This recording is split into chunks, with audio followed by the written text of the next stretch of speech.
Get out of the way! Get out of the way, bitch! Get out of the way!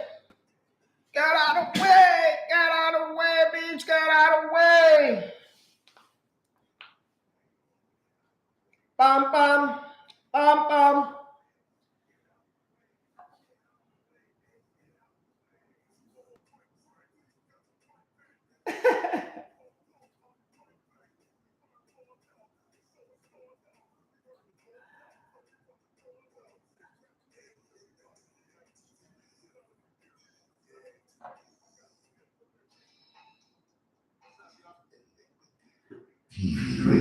Yeah. It's time to get a show. On the road, man. Ludacris was blowing me out.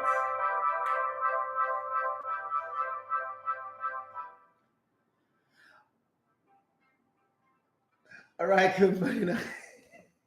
Good morning and welcome to this Friday edition of the Sports Buffet on Lego Tech TV Radio. My name is Ada Matches. So, I love to come with the Lego Tech Sports. Let's have some fun. Let's play. Yeah, let's play. Little Chris. Move, bitch. Get out of the way.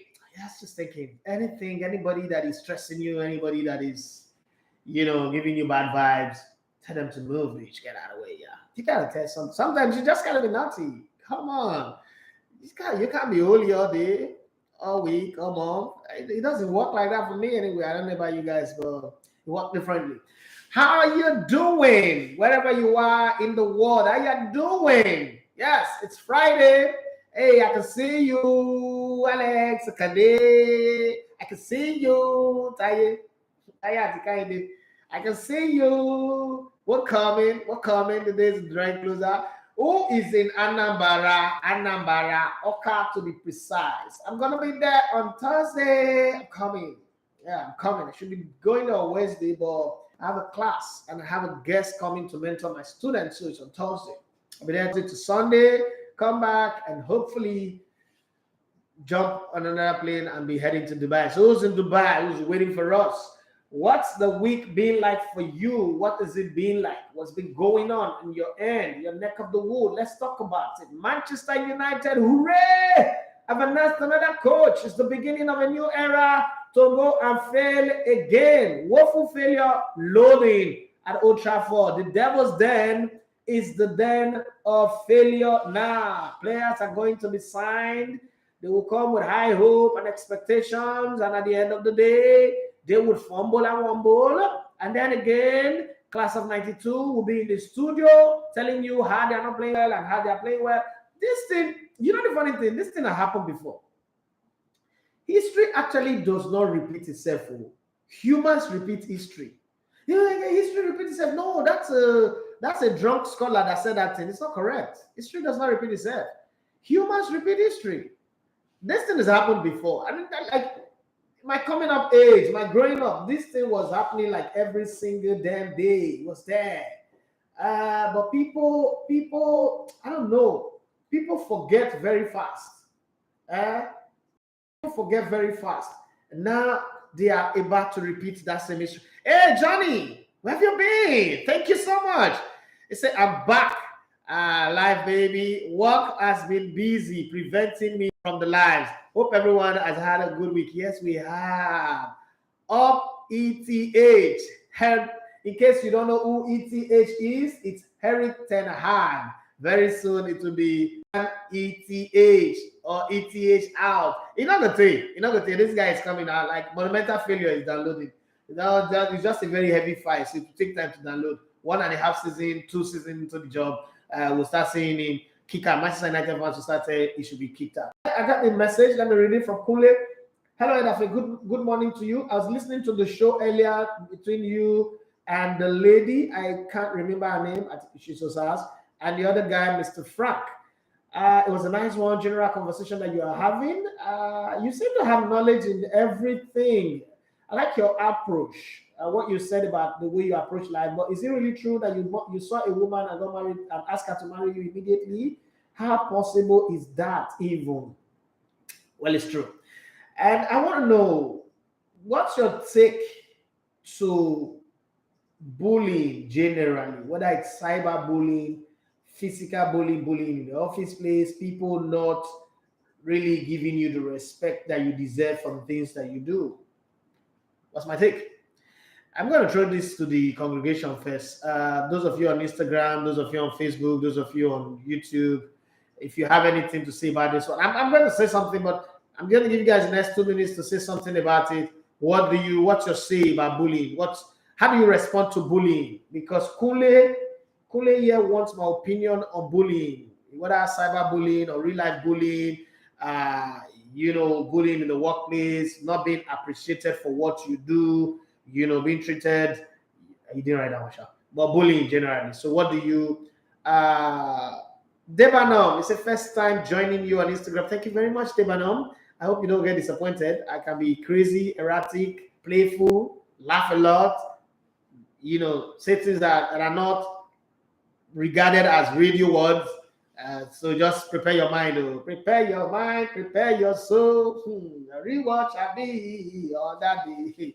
What you see is what you get with me, So how do you guys address bullying? Because for me, Kule, I'm going to respond to it.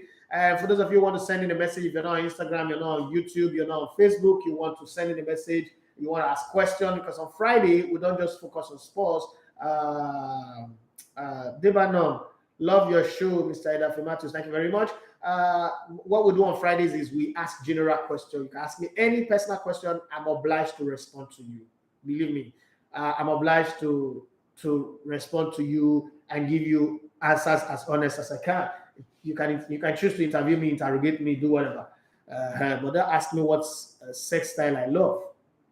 I always say that because it's not open for public conversation. Other than that, you can ask me that question about myself, my wife, my family, my business, my workers, my team, my project, everything, and then talk football and the rest of them. Okay, so Manchester United have announced. I'm waiting for you guys. How do you address bullying? For you, how do you address bullying? Daniel Abanom. Okay, that's why you find Abanom, who's been on my case since forever. I don't even know him. That's the funny thing. I don't know him. But you know how people just wake up and they just hate you, and it's fine. As a man, let me tell you guys one thing. I believe those who hate me more than those who love me. Back in the day when I was in Bela. But that is different because I experienced real love, group of people who really love me, who really want to see me do well and grow. So it's different. But I used to. When I was in radio, I said, hey, Daffy, calm down. I said, forget about this one, this love, this one. Tomorrow, if I talk about their club now, they will hate me. I don't want that one. But it's different. So how do you guys deal with bullying in your place of work, in real life, or social media? Social media one is regular. So talk to me. Maybe I need 1 or 2 persons to contribute. Hey, Patrick, I see you. Good morning. Every other person who was there, I see you too. Good morning. Let me go see what's going on Facebook. You say, Debanam says, I don't know him, or I'm from Emu. Emu in. Said that's Delta State, right? Emu is Delta State. Okay, Delta State, yeah. He said, I just lost. Ignore. You give bully power if you react. So because it's their aim. Okay. I like your way. But it's the direct opposite of my way. And I'm going to give you my own. Hey, Mr. Smiles, how you doing? You're here.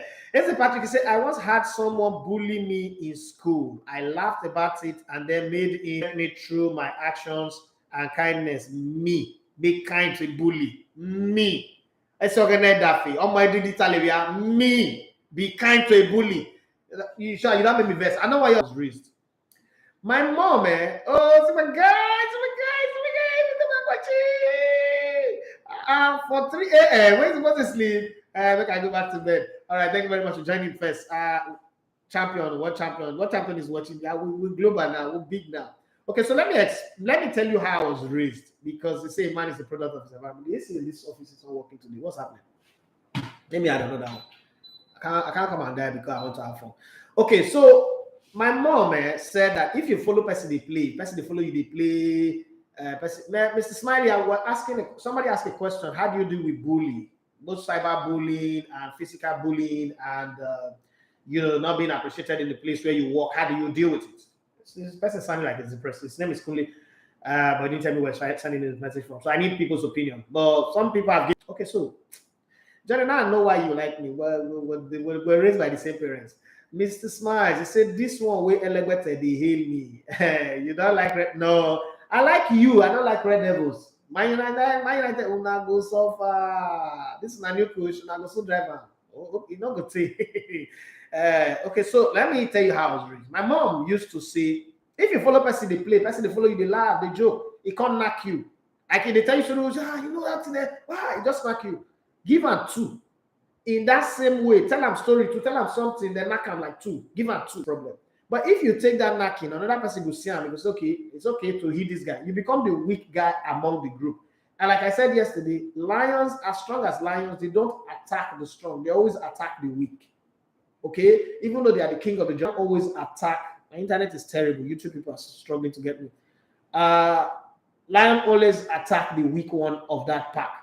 So if as a person, if you put yourself as the weak one, bullies will always be bullied. They'll always be bullied there. So my mom says somebody hit you, hit her back.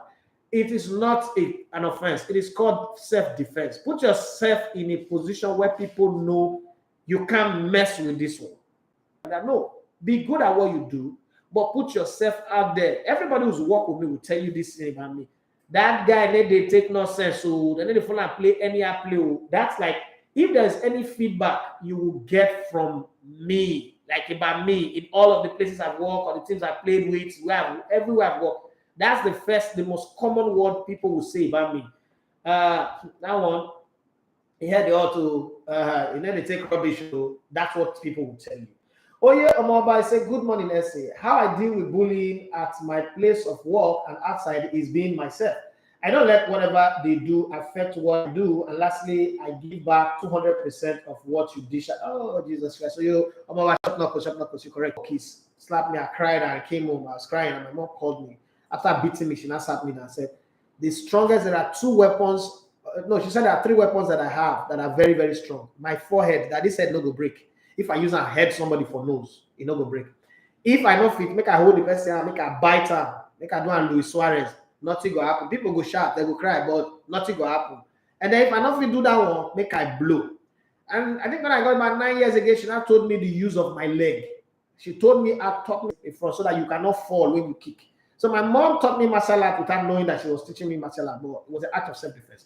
And because she didn't like that, you go out and play, and then you cry and come back. You don't die finished now. It doesn't matter whether the person is older than you. As long as you play with somebody, she believes that that person is supposed to be your age mates, your play group. So you're supposed to be able to fight for yourself and defend yourself. That's what my mom up like that. I've been bullied by a lot of people. People bully me. And you know how that is if you're growing up in the 80s, like with this one, bastard. Man, I give it to you straight up. Like I've broken people's nose, I've stabbed people, I grow up like this. And I'm very proud of it too. There's no part of this conversation where I regret it too.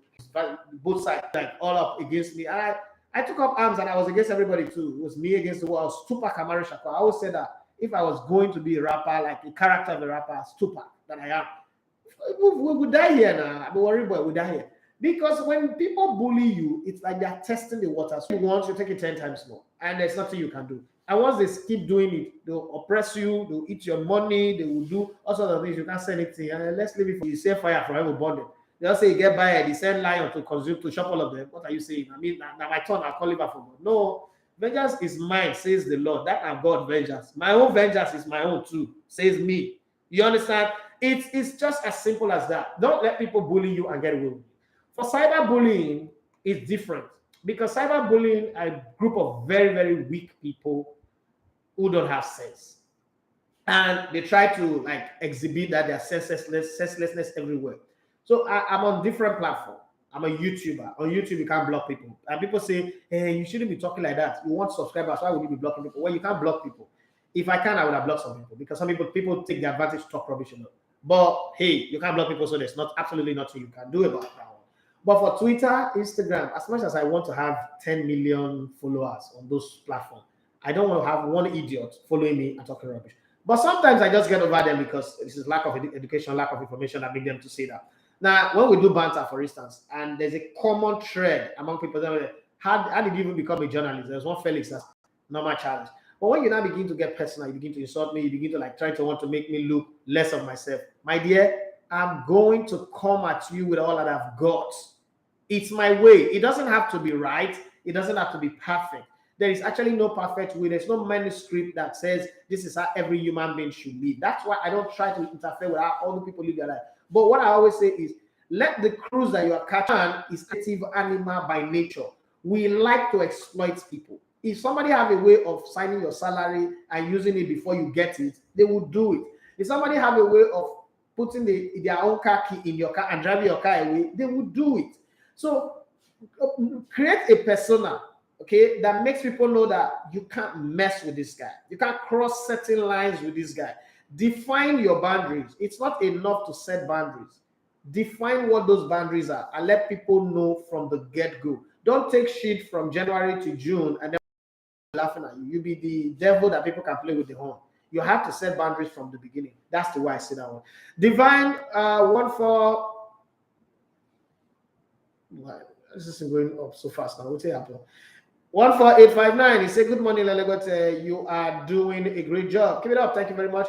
You see that thing you talk about Russian marriage with someone you just met? I don't think it is a flex. You think it is.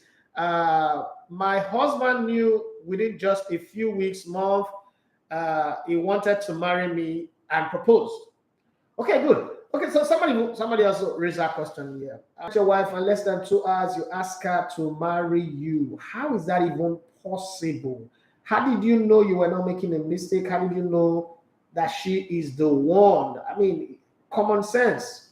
You ask question, you don't insult me, but I take him. I know be blessing as soon as they behave, but I just take him. Common, you know what family they are coming from before even deciding that you want to marry them. I can understand love at first sight. I can understand seeing this person and just feeling the vibe for sex. But how do you just see somebody less than 2 hours? Are you just giving us clues, or this is what happened truly?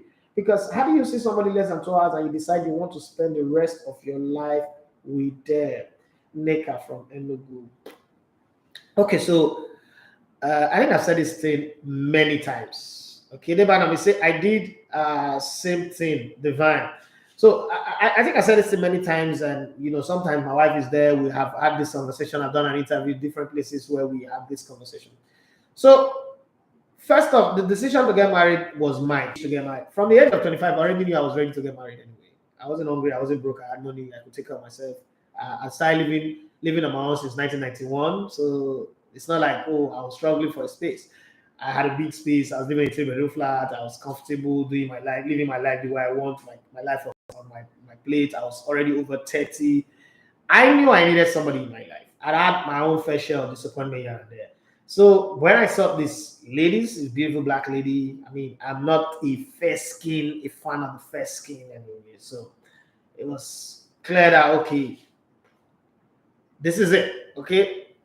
The person I was shadowing like for a very long time didn't work. So I asked myself, like, this is it, you know what? I think I got into a point in 2009 where I decided that, listen, guy, from now on, everything you're going to enjoy it as you go. I took that decision. Like, it was a decision that I took flying. I think I was flying from France back to Nigeria. And I took that decision. I said, this is how my life is going to be going forward. It's going to be an adventure. It's going to be fatherhood is going to be an adventure, doing anything I'm doing. I didn't know I was going to have a company then, but doing anything I'm doing going forward, getting married, living my life was going to be an adventure. I'm tired of playing by the rules because playing by the rules, it seemed like it wasn't working with me. So fast forward to 2010 April, it was 2010 April, yeah, and I saw her. It was in this estate, like, and it's like, I want to marry. And she laughed. So it wasn't as easy. Like, let me be very honest, it wasn't as easy as I'm saying.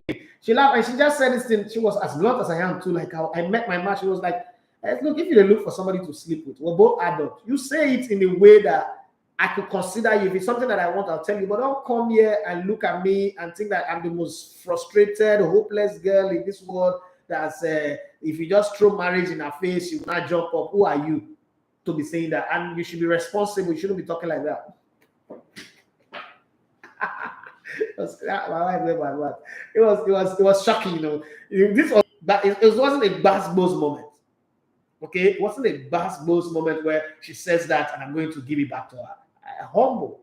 You know how people used to write letters when they're seeking job? They say, I humbly apply. So I was humbled. But then I said, okay, no problem. Well, the idea was not for sex. So let me give you my guarantee. I'm going to give you this one. This is my bank guarantee. This is my BG. whatever happens, even if you say yes today, we're not going to get married today, right? And when do you stay? She says she stays at Gondo, and I live in Ajax. So, I've never dated anybody more than like outside my radius where I live, in my zone. This was way out of it. This was first, but I've done long distance relationship like abroad. That was a different one. But this one, like you say, you want to marry somebody who's living in Gondo. I don't even know where Gondo is. And I said, you know what? Let's put it this way.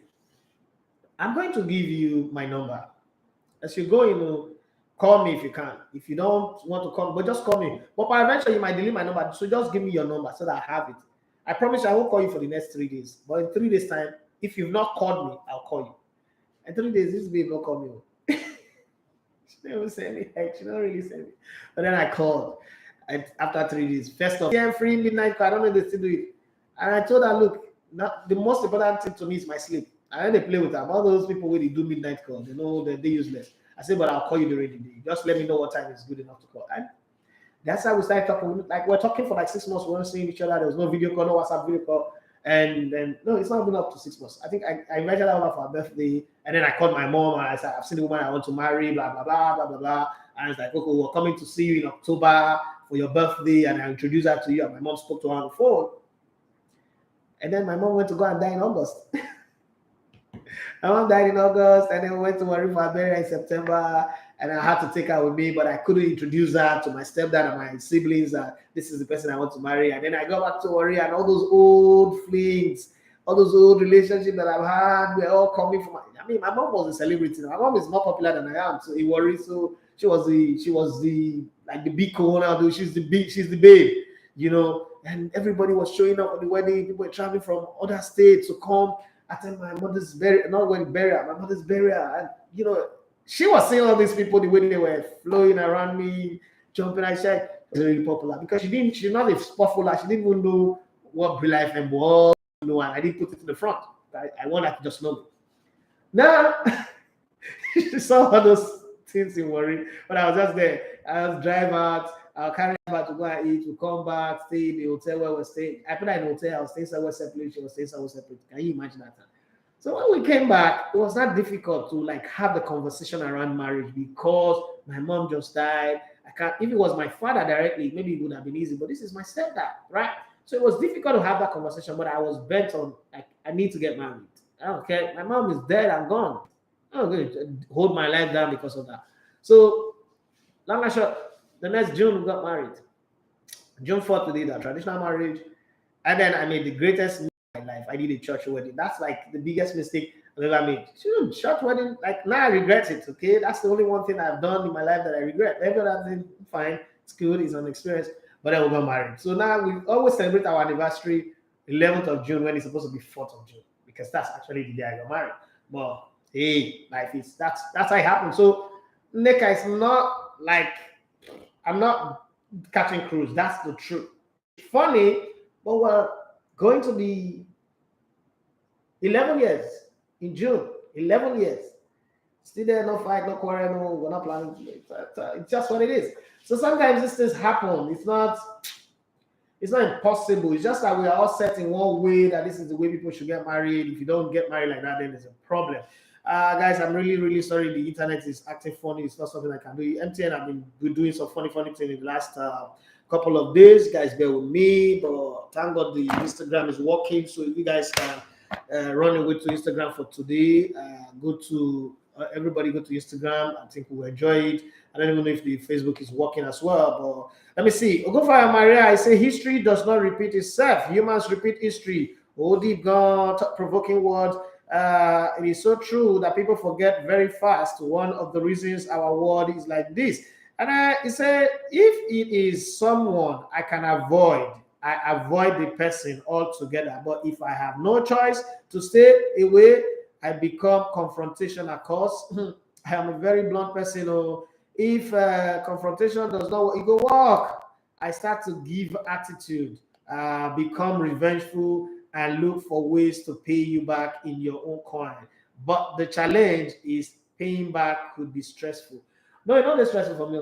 If paying back be like orgasm for me. I mean, I go plan out. You cannot have time to frustrate me, and then I will not have time to frustrate. No, it doesn't work like that now. No, the whole week I was on YouTube. If you didn't see me on YouTube, I will say you look on another place. You're checking somewhere else. I actually have two YouTube channels. There's the sports one dedicated to me, and then there's the entertainment one that we're just starting now. And we've decided that our content on the entertainment one will definitely be educational, informative, and good. If you go to Elevator TV Entertainment, you see what we're putting out there. We're trying. We tried before to just have fun, getting a general conversation, and we stopped. We told ourselves, no, this is not us. We shouldn't be like every other person. We should focus on trying to really do something that will make impact, because anything we leave here is legacy. It's going to be here for a very long time. People will stumble on it 10, 20, 30, 40, 50 years from now. And what would they say of us when they see us? Or what would now become grown-up adult politicians or governors or leaders? Tomorrow, say what they were saying 10 years ago. You understand? So we decided that one's going to be like that. On the spot front, people know that when your banter is sports banter, it ends there. When you also have to give analysis and information and the rest of them, it stays like that. So there's the sports one, which is Elevator TV Sports, and then there's Elevator TV Entertainment. So you can search for the two, and other content. I'm always there. I'm always like, there's always something. There's always something. There's something there that would excite you. There's something there that will inform you. There's something there that would intrigue you, that make you question. Like you said, that feel crazy. Why is he saying these things? Yeah, but it's based on my perspective, my point of view. My point of view is different from your point of view.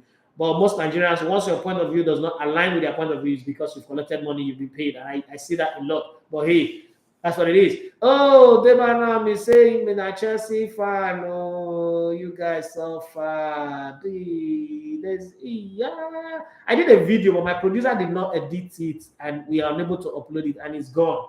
You would have seen it, but you guys are lucky. That my producer, he's having soft spot for Chelsea. You guys would have seen it maybe by this morning if you just invest in WrestleMania. But one of those things that happened. Arsenal had a very good one at the bridge. We went there, we had dinner, good dinner, very, very tasty dinner.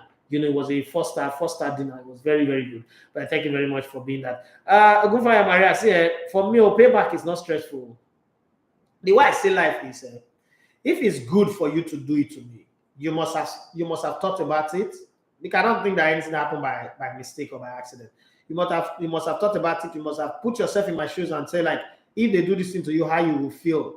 And you consider all of that, and then you see did it to me. I must create time. I must have time. My mom used to say, now, who no one pray, they also you no get time, say you oversleep. If problem visit you, the way problem visit my mother back in the day, you will wake up at night and pray. And I understand that. So if you say, oh, I don't get chance, and because say you don't really consider them. If you don't consider the person, oh God, and frustrate your full life. Like, because you can't. One of the things I also know about bullies and all these people that do this thing is saying, if you don't give them a taste of their own medicine, they always think that is the right thing to do. They will do it to you and do it to somebody else and do it to somebody else. But if you are able to like draw the line and define what the line is with you and them, you will notice that this same person will be bullying other people. When it comes to you, they owe their space. They know that, no, this one, no, they know they do this kind of thing with this person.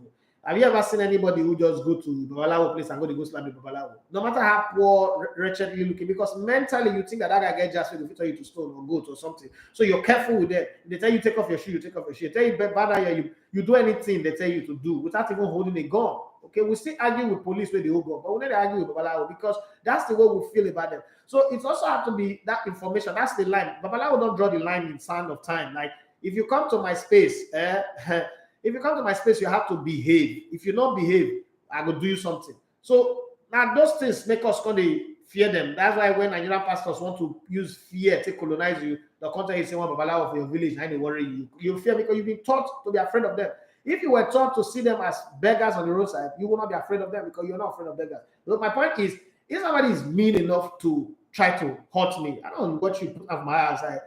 Turn the other cheek. I don't know well enough for grow up, but that page not in my Bible. Turn the other cheek, not in my Bible. So I don't read them. I just hear them from so I don't even know whether that's true they talk or they lie they give me. But I can't turn the other cheek. No, my other cheek, my cheek does not turn like that. If you slap me like this, you let it turn. My hand respond. That's the way I'm programmed. My computer programmer be like, he got it wrong or he got it different. It was a different programmer. The one with the program turned the other cheek, not call work that the way they program me. So that's the way I am. Thank you very much. It's like the network is getting better now. Thank you very much, Johnny Gaffa. So let's move on to other things. Somebody sent a message here. Enoch. You don't say what I see that name. Enoch. Hi, good morning. My name is Enoch. I am reaching you from Australia, Sydney to be precise. And I don't catch you all the time because our time difference, but I have some work to do, and I'm listening to you right here as I'm walking.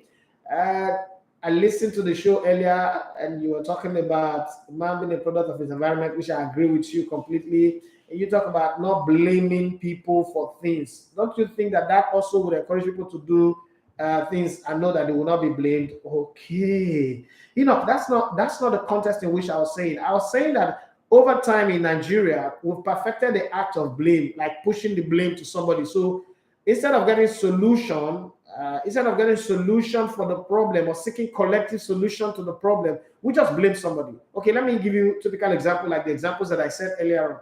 Look at the Niger Delta region. The Niger Delta region is supposed to, by all standard, all shades of the world, even as bad as our government is today, it's supposed to be like Dubai or Las Vegas or something. They're supposed to have broken down all those houses, all those shanty houses in like Delta State or Bayelsa that look like Coven, that define Coven evil, and build skyscrapers, turn it to like Sao Paulo. But we're not doing it. And this has gone to do or like people always say the North are hating us and stealing from us. No, that's not the truth. The truth of the matter is we enable criminality by allowing people to do something. I wrote to people in the Senate and the House of Assembly. I tried to get information on how much have been released to the Niger Delta region through the Niger Delta Development Commission, how much have been paid to amnesties for youth restiveness, how much have been invested in the region from 30% derivation. I'm still waiting to get a feedback, but for the last 20 years, it's been plenty of money.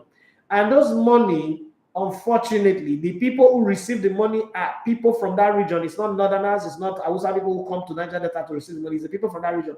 Guess what they do? Most of them take the money again. Some come to Lagos to buy houses in Banana Island, Ikoyi, VI, even this estate that I'm living in. I know a lot of people from that region who got amnesty money and they have properties in this estate that I'm living in. And then some are in Cotonou, some bought Full Street, Asari Dokubodem, some in Paris, some in Germany, some in London, New York. My take is if you invested that money in setting up like real investment, real properties, grow that region, the region would have developed. And then let's talk about how it's okay, that's individual money. So they have the right to put their money wherever they want to put their money. But look at it from this angle. All the governors that have been in Lagos since 1999 finish their tenure and they remain in Lagos. The one in Ekpe is in Ekpe, the one in Ikoyi is in Ikoyi, the one in everywhere, Nketiah is in Nketiah. But look at the governors, the past governors of Delta State, apart from Ibori, Uduaghan currently live in a 3 billion naira mansion in Lagos. If Tinubu and Fashola didn't make Lagos safe and secure enough for a $3 billion property to be here, would he come here and buy? If he put that 3 billion into investing in Delta State, would that place not be as good as this place? So those are the things that I am saying. But guess what? He will blame the federal government. Him will join the elders and tell the young people that, oh, the federal government that has abandoned us, they didn't open MPA, they didn't do this one, they didn't do that one. But it is not true. Sometimes there's going to be friction. Like Ibori fought Obasanjo, but they got the 30% derivation. When he was fighting the fight, some people didn't support him. People like the Modili and they didn't support him. But at the end of the day, we got 30% derivation. So you will fight for the MPA and you will get it. Now you now have a core that will do face like shit when they don't flush the toilet. Just living a mood ago. 8 years now, nothing achieved. At the end of the day, you will blame the federal government. It's not about blaming federal government. It's not about blaming people. It's about saying, okay, what can we do to better the lot of the people? Not just to steal from the people. That's what I mean, Enoch. I don't know, maybe you get it correctly, but okay, thank you. It's typing. Thank you, Davina, I get it. So we shouldn't always think that we should blame people and put blame on people. Because by doing that, what we'll do, and that's where religion has messed us up big time. In Nigeria, for instance, or in Africa, for instance, let me just use Nigeria as a case study. If something goes well for you, it is God that did it. If something goes wrong, it's the devil that did it. If you are pressing phone and you're not focused on the road and you get an accident and you manage to survive, first thing you get injured, the first thing you say is the devil. There's no devil in the matter. Now, admit that you were pressing phone. If you see get away they shapeful and you can't look and you can't lose focus, you can't go jump, you will say it's the devil. No, it's not the devil, it's you. That's what I am advocating. Let's learn to take responsibility for our actions, for the things that we say, the things we do, understand choices and their consequences, and then it will help us to develop. Understanding that, Every time you hail a bad politician, every time you call him my chairman, my boss, and you abandon your community to go and do that, you are enabling him to continue to steal. Every time you make a bad politician that you know that is supposed to be representing your constituency comes and give you 2 Okada or 4 wheelbarrow and say he has done constituency project, and you know you've taken your time to know how much is allocated for constituency project, and you know that this thing is an insult to your people, but you still run around him and call him my chairman, because he give you food to shop for that day. You are the enabler. Tomorrow, don't go and blame Buhari. That's what I'm saying. Because if every region develop with the little that they have, we will still have a good Nigeria that have nothing to complain about what the president is doing. People complain, the president does not talk. Did you vote him to come and talk? You didn't vote him to come and talk. The president is so quiet. Everything be happening, is not talking. I'm not saying it's good, but that's not really what is needed to do. Do you call your governors to account the way you call the president? I think that if we're going to have a different Nigeria, the method should change. We've been complaining about presidency since forever. Nothing is changing. The office is changing, people are changing, but the actions are not changing. So it means that that's not really the problem. The problem is, let's take it the reverse way. That's what I'm advocating. You might not agree with me, but that's just what I'm advocating. Well, on YouTube, I'll get people now. Johnny Gava say, okay, the network seems better now. Daniel Abanom, thank you very much for coming this way. He said, good morning, Mr. Dafe. This is Daniel Abanom again. Emuno, Delta State. That's like Kwale, right? Why not Kwale? Why not that region? People with tough mind, strong mind. All right, let me give you some transfer rumors while we're talking about all of this. Somebody just sent a message now. I'm going to read that message. Sarah, the wife of Abraham, I'm coming. It's always 12 hours of marriage, not be inside this conversation, so I don't say women will like gossip over. Okay, Barcelona could move for Manchester United and England striker Marcus Rashford, 24. Hey, God, Barcelona, are you people, like, are you joking? Can you be going for a dead? A living dog is better than a dead lion. Why are you going for the dead lion? Manchester United could sell Rashford, France forward, Antonio Martial, English right back, Aaron Wan-Bissaka, Ivory Coast centre back, Erik. God, let not those demons that affect Arsenal to buy Man United waste enter their head now and go and buy all those players. So, England defender Phil Jones, oh God, that guy will face like a two character. Brazil left back Alex Telles, that's a good one anyway. This summer as part of the overhaul under new manager Erik Ten Hag. But the funny thing about this decision is all the real demon, the senior demon, the village people in the Manchester United, they never even put them on the list of people who say they want to sell. Well, we shall see as time goes on. Manchester United will still suffer. West Ham's England midfielder Declan Rice, 25, is high on Ten Hag's transfer wish list at Manchester United, according to The Guardian. Netherlands midfielder Donny van der Beek, 25, is said to be handed the chance to revive his Old Trafford career by his former Ajax boss when his current loan at Everton ends. Okay, you see, who know my countryman? Okay, nepotism. It's also there in Europe. Okay, a new centre back, 2 central midfielder, a winger, and a striker will be Manchester United's top transfer priorities this summer. They have the money. It's not like they don't have the money, but I will bet you anything they will make mistake. This will not go well. Manchester United have refused Ten Hag's request to bring Sir Alex Ferguson's former assistant Steve McLaren back to the club as part of the coaching crew. Brugge's boss, Alfred Schroeder, is the leading contender to replace Ten Hag at Ajax, according to Sky Germany. Real Madrid and Wales forward Gareth Bale, 32, is in talks over a move to MLS side DC United. I got the contract. RB Leipzig have again insisted France attacking midfielder Christopher Nkunku, 24, will still be their player next season. They never see money. People who talk like this all the time, they never see money. Despite interest from Manchester United and Arsenal, Crystal Palace and Borussia Mönchengladbach are interested in Arsenal's 22-year-old English forward Eddie Nketiah. Please come and take him. Please, we sure we'll give you for free. We'll dash you another player. Is there another player you like? Come and take Tavares and join. We'll dash you. AC Milan could move for Chelsea and Belgian striker Romelu Lukaku, who's 28. Yeah, and Zlatan Ibrahimovic in the same dressing room. Burnley, that's in my mind, you don't go work for that dressing room. Burnley have made interim Welsh manager Robert Page their number 1 target to replace Sean Dyche. Okay, Brentford and Denmark midfielder Christian Eriksen, 30, has agreed to rejoin former club Tottenham Hotspur in the summer. Okay, those are have gone. Everything I've joined Tottenham in the race to sign 29-year-old West Brom and England goalkeeper Sam Johnston. Real Madrid are monitoring Newcastle and Brazil midfielder Bruno Guimaraes 24, and hopefully they'll bring him to come play for Real Madrid. Besiktas and Turkey left back Ridvan Yilmaz 20 is being eyed by Tottenham and a host of European club. Aston Villa manager Steven Gerrard was casting an eye on Marseille's French defensive midfielder Boubacar Kamara 22 when he watched the French club win over Nantes on Wednesday. Villa are keen on making their loan signing of 32-year-old Roma and Sweden goalkeeper Robin Olsen permanent.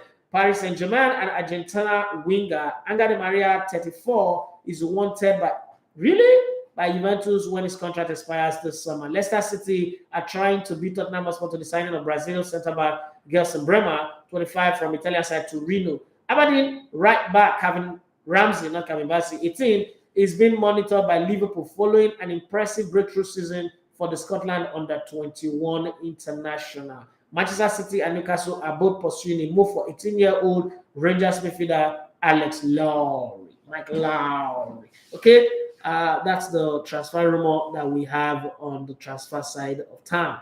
Okay, this is Ben. Ben said, "Have a good morning. I'm a Manchester United fan and I'm listening to you all the way in Cyprus." Okay, Cyprus, that part that they took the gospel to. I love your app. I love your shows. I love everything about you. You can be very, very crazy sometimes and erratic, but I mean, in between, you make a lot of sense. So I understand. It's also hard to argue against your predictions and the things you say. Having followed you back from your days in Brilla, ITV, Al Jazeera, and now on your own. Even though I'm a Manchester United fan, even though I don't like your prediction about Manchester United, but it has been constantly correct.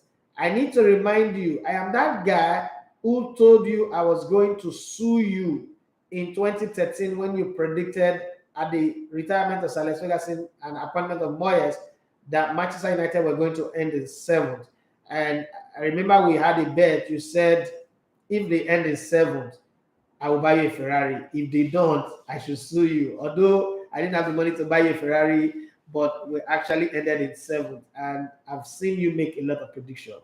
Yesterday, I saw on Twitter where you said Manchester United started again that we are going to soon sack Erik Ten Hag, that he is not going to succeed. Now, this is what I want to know. Jokes and banter apart. What are you saying that the rest of us are not saying? Because beyond Manchester United, when Arsenal was winning with Arsene Wenger after the finals of the 2006 UEFA Champions League, you said that Arsenal will not see a Premier League title ever again and will keep falling down in the Champions League until they will not qualify again. Even when they sack Wenger, it would take this 3rd or 4th coach for them to win a title. And it has happened like that. When Nicolas Pepe was signed, everybody was happy. 21 goals in France. You said he's one of the worst players to ever play the game of football. You said so about Adama Traore, Wilfred Bony, and a host of others. You also predicted Barcelona. Guy, what's happening now? You're monitoring out too much. What is that thing you see? And my second question, be honest, take away the banter and the hate for Manchester United and the devil. Please, why do you think, be analytical with this, why do you think Erik Ten Hag would not succeed at Manchester United? And please, I am here with a lot of my white friends and colleagues who are listening to you. So don't just give us the banter, give us a clear-cut analysis. I will not hate on you. I will accept whatever you say, even if it doesn't come true. Wow. All the way from Cyprus. This one I test to. Okay, so let me the story long, bro. Sometimes when they write on the story, I'm obliged to read it. I mean, we're partners in this. So guys, let me explain this to you. Erik Ten Hag will not succeed at Manchester United. It's not because he's not a good coach, but look at the sequence of the coaches that they brought. Manchester United have actually succeeded in getting every type of coaches since Alex Ferguson left. They brought in a rookie who does not understand what it means to manage at a club like Manchester United in David Moyes. He didn't succeed. Was David Moyes a bad coach? He was never a bad coach. They brought in Jose Mourinho, who is a special one, who is one of the greatest coaches of all time. He came to Manchester United. By my books, he actually succeeded. He's one of those who succeeded at Manchester United. And I remember I said he was going to succeed, but then Manchester United people would not. I also remember saying this thing to you guys that it would take them 10 years before they would even think of winning a title. And this is just like the end of that comment. But one of the things I need you to look at carefully, before you even think that, oh, I'm hating on Manchester United or I don't like Manchester United is this. Everybody that needed to be the coach of Manchester United have been hired and fired. Manchester United needs the boss big time. The best coach they never hired is Antonio Conte. They had the chance to hire Antonio Conte. They missed it and got Ralf Rangnick. Now, one of the problems that the new coach is going to have is the fact that Ralf Rangnick will still be there. Ralf Rangnick, it's a human thing. We'll be amazed to see this coach become very powerful. And they don't tell me that white people don't do like that. Become very powerful and is able to do the things that he was unable to do. That would cause friction. That's friction number one, because the big elephant in the room at Manchester United right now is the presence of Sir Alex Ferguson. Whether you like it or not, that kind of presence is hard to override. The kind of success he achieved, 13 Premier League title, one Cup Winners' Cup, one UEFA Cup, 2 Champions League, so many other titles, 1 FA Cups here and there. It is hard to override that. I thought that Sir Alex Ferguson was supposed to walk into oblivion and just go and enjoy his retirement with horse racing and the rest. Because if you look carefully, anybody who is discerning, who is sensible, knows that 95% of the problem that Manchester United are currently in is caused by Sir Alex Ferguson. But because he was too successful, people are afraid to say it. And then his boys are on TV every day telling you that it's the Glazer family, they borrow money to buy the club. And that's the stupidest thing anybody would even say. How do businessmen do business? If these footballers don't know anything, they should shut up. But they keep saying it. Oh, they borrow money, they're using Manchester United to finance their investment. It is their club. Stop saying it's your club, it's their business. The day they sell it to become somebody else's business. But for now, it's their business. And I choose to. People were vetted. They did all the paperwork and they signed the club. But let's get past that. So LVG came in with his experience, he couldn't coach. He failed. But Jose Mourinho came in with his personality and everything, he failed. Moyes came in with his rookiness, he failed. Then they brought in a man who has got the club DNA in him. Okay, Ole Gunnar Solskjaer, he failed. Ralf Rangnick, the godfather of Thomas Tuchel and Kevin and Jurgen Klopp, he also has failed. The truth is, Manchester United does not have a pillar, a supporting structure that lets the coach do his job. In the state that Manchester United are in, they need a coach that will just focus on doing his job without coming out to defend and justify everything. Signings are done on the whims of it. Like, you know, if you play well against Manchester United in one game, they'll come and sign people like, what's their captain? People like Harry Maguire, Harry Potter.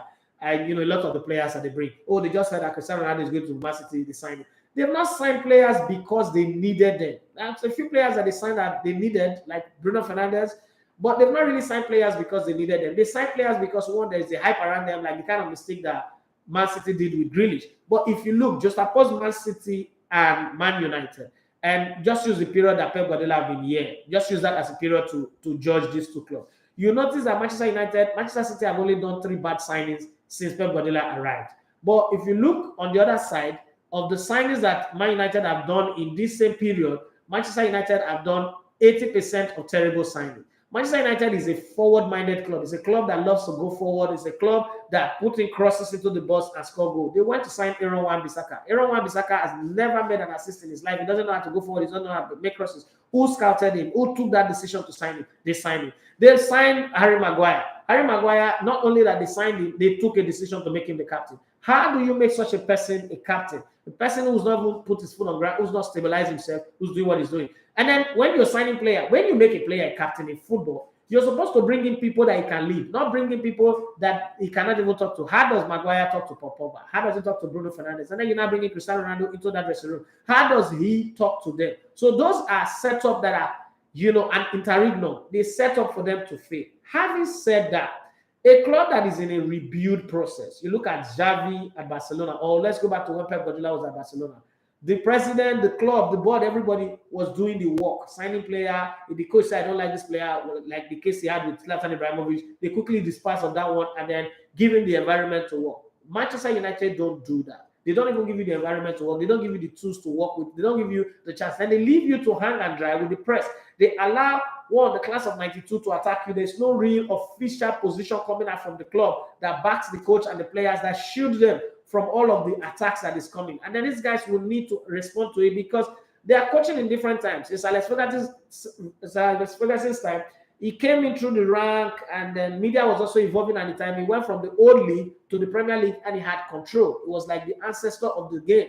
Everybody was afraid of him. But now you have big media personalities who don't care about the coach you're bringing. And then you're bringing in a coach who is a student of Pep Guardiola. I don't think in a city like Manchester where Pep Guardiola and Man City are ruling, you go and bring in, it's like sending Arteta to coach Manchester United. You go and bring in a Pep Guardiola wannabe to come and coach because everything he will be doing would be the low budget version of Man City. And that would be very, very funny. So you need somebody who will bring in an identity that is different. Like the way Klopp is different. Klopp is somebody that even Man City, Pep Guardiola, or anybody cannot determine what they will do. They are just different. Thomas Tuchel could come in and it was different. But all of the people that are bringing seem to me like Manchester United is so obsessed with trying to be like Man City that they are signing coaches that will come and build that system for them. Or they just see somebody playing. Oh, Klopp is playing this way now. They are winning. Okay, let's go and bring Ralf Rangnick, who trained Klopp, to train us. They don't have a clear-cut idea of what they want. And the reason why they employ coaches, they tell you it was the best at the interview. Hello, has anybody come to an interview not to be the best? Interview is different from coaching practically. Hands-on coaching is what they need. Then let's talk about the style of Erik Ten Hag. Erik Ten Hag has never in his life coached big-name players that are big, okay, that are characters, that earn the kind of money that will make you think think twice whether you are alive to be seeing that kind of money. He's never coached those kind of characters before. Why Pep Guardiola? Pep Guardiola has coached the greatest player ever that existed in football, Messi. He contributed to making him what he is. He's coached the greatest one of the greatest midfielders, or two of the greatest midfielders, or three that have ever lived. And then he also coached one guy who's a football legend in the Premier League, Yaya Toure. He coached Iniesta, Xavi, and he coincided with success. Then he went to Germany. He won league titles there. So coming into Man City, he's not phased. He's not trying to impress anybody. He comes in there and he decides. What did he first do? He fired Joe Hart, the best player of Man City the previous season before he came in. And people were patient with him when he went the first season without winning the league title. People were patient with him. Now at Man United, they've gone 10 years without winning anything. They believe that this guy is going to come and do something. This guy has also, all of the job that he's done all his life, he's worked in establishment that are structured. At Ajax, everything is auto clockwork, is autopilot. Now it's coming to a man who's coming from a utopian environment of working. It's coming to the most dysfunctional, most dystopian environment of working. And they are not going to give him the long time and the patience. The English press does not forgive. The Manchester United class of 92, who are the demons that are holding the club back, do not also forgive. Okay, so how do you expect, let's look at this carefully, how do you expect this man to function? It's not a case of he's not being a good coach, but he also would have to now come and deal with the elephant in the room. Look at what they did for Xavi. Before they brought him back, remember they wanted to bring him last season and he said he's not coming? Before they brought him back, they must have had a conversation and he said, look, Messi had to go. If I'm going to bring Messi, let it be on my terms. Okay, I decide to go bring him back. Like he would have to agree to say, I'm bringing him back. It's a different form, the way he did with Ajax. He brought Ajax. Ajax is not playing regularly, but he's his friend. Just to come and, warm up the dressing room. But Messi had to go. They let Messi go. They had to make some sacrifice. Just the same way when they were bringing Pep Guardiola, Ronaldinho, Deco, some of those players, they had to go. So you had to make those sacrifices, cut off these people. But now they're not going to do that. They're going to make it a problem for the coach. He comes in, it's not between should he let Ronaldo go or should he stay. If you let him go and it doesn't work well, it's his fault. Should he let this one go or not let that one go? All the players that they've transferred listed are players that are not even playing in the first place. So who's going to deal with the big elephant in the room? Those decisions have not been taken. When Manchester United are ready, we will know. But right now, I don't think they are ready. They will keep going up in this circle, hovering around, pretending like they want to be successful. They cannot. Don't forget, prior to now, when Manchester United succeeded, after Watkinson with Leeds United won the league in 1991, in 1992, when Manchester United showed up and Cantona helped them to win the league title, they became number one club in England. Nobody, no shaking, nobody was on their level.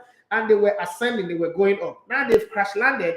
In the period where they crash landed in these last 10 years, Manchester City are taking over the mantle of leadership. That's the way it is. Nature harbors vacuum. They become the number one club. Liverpool have engineered a system where they don't spend too much, but they've also become the number two club. Chelsea, who used to be number one at some point, are now number three. Then there's some big money going down with Newcastle, pretty soon in the next 2 years, which is also supposed to be the time of Manchester United rebuilding, Newcastle will be in that box. And then we don't know what will happen with Arsenal because the owner have completed building their Sophie Stadium in Los Angeles.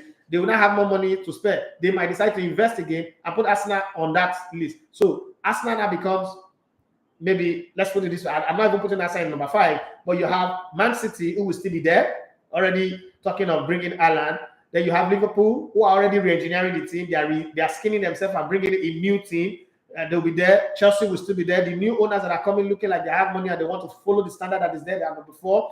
And then you now have Newcastle number 5, and then Arsenal maybe number 6. And then there's also the Spurs battle, but it's not going to last because when Harry Kane and Son Heung-min leave, Spurs will go back to where they belong again. Then before you now bring in Manchester United. So if success by you, bro, from Cyprus, is that they will end in 6, 7, they'll become a Europa team, that's fine. But to say Man United will win the Premier League in the foreseeable future, to say that Man United will dominate English football and European football the way they used to do under Sir Alex Ferguson, I'll tell you, settle your mind. It's not going to happen. It's not happening now. It's not going to happen anytime soon. It's going to take some time.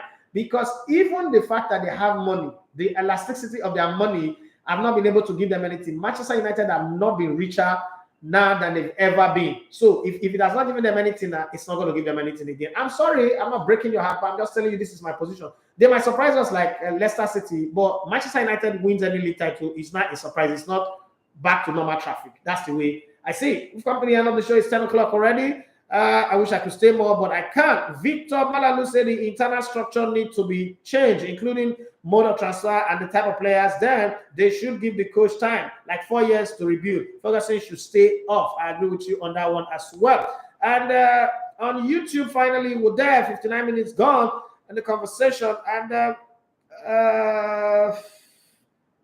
oh, where do we start? Oluwa Darisho will say Luis Van Gaal, Oluwa and Michael Carrick, Waka Pass. Okay, so you look at all of that and you say that Manchester United is in a very, very funny place. It's going to take some time before Manchester United fans will be able to pray. For Liverpool, it took them 30 years. At this rate, might be 50 years for Manchester United. We think we're joking, but that's how it's looking. Unless these other clubs are at the top. Because if Man City fall off, Liverpool are ready to pounce. If Liverpool fall off, Newcastle are going to be ready to pounce. If they fall off, Chelsea, the occasional, in and out, one of the best club in the last 20 years, you can't take them away from winning something, are ready to pounce. Where is Manchester United in this equation? I don't see them. I wish I do, but I don't see them. This coach have not been in this type of dressing room before. It's not coached this type of big stars before.